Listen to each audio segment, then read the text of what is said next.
Instant தட்டை செய்ய தேவையான பொருட்கள்: அரிசி மாவு கடையில் விற்கிறதே வாங்கிக்கலாம்.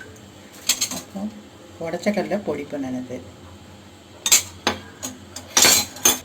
சிறிதளவு மிளகாய்த்தூள், அப்புறம் கருப்பு எள்ளு, சால்ட் தேவையான அளவு, வெண்ணெய் அல்லது எண்ணெய் அல்லது பட்டர் ஏதோ ஒரு ஸ்பூன் போட்டு மாவு ஃபஸ்ட்டு பிசைஞ்சு சப்பாத்தி மாவு பதத்தில் வச்சுக்கணும். மாவை எல்லாம் நல்லா மிக்ஸ் பண்ணிடுறேன்.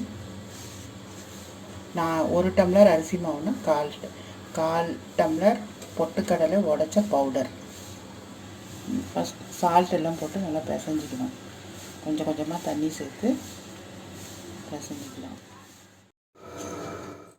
இப்போ நம்ம 1 டம்ளர் கடையில் வாங்கின அரிசி மாவு, அதே டம்ளரில் 1/4 டம்ளர் பொடிச்ச உடச்ச கடலை பவுடரு 1/4 டம்ளர். அப்புறம் மிளகாத்தூள், நமக்கு மிளகாத்தூள் வேணும்னா பெப்பர் பவுடரும் போட்டுக்கலாம். மிளகாத்தூள், கருப்பு எள்ளு, இதுக்கு தேவையான அளவு உப்பு சேர்ந்து இப்படி பிசைஞ்சு வச்சுருக்கேன். கொஞ்சம் கொஞ்சமாக தண்ணி ஊற்றி கரெக்டாக பிசைஞ்சிக்கணும்.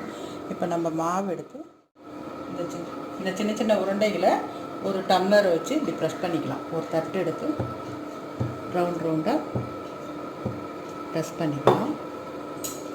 ப்ரெஸ் பண்ணிவிட்டு ஒரு கரண்டியில் மெதுவாக இப்படி எடுத்து எண்ணெயில் போட்டு பொரித்து எடுக்கலாம். இதை எப்படி செய்யலான்ட்டு பார்க்கலாம். இப்போ மெதுவாக இந்த தட்டையை ஒன்றா போடலாம்.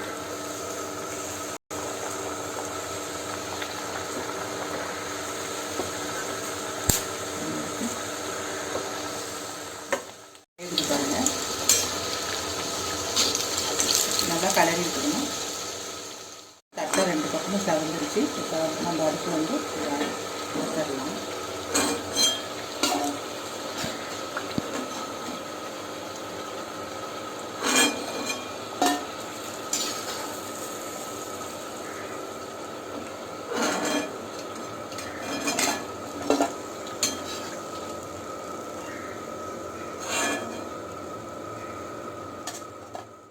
இன்ஸ்டன்ட் தட்டை ரெடி ஆகிடுச்சு. மிளகாத்தூள் போட்டதுனால இந்த கலரில் இருக்குது. நம்ம இதுக்கு பதிலாக பச்சை மிளகாய் அரைச்சிட்டு அதை கூட மிக்ஸ் பண்ணால் நல்லா வெள்ளை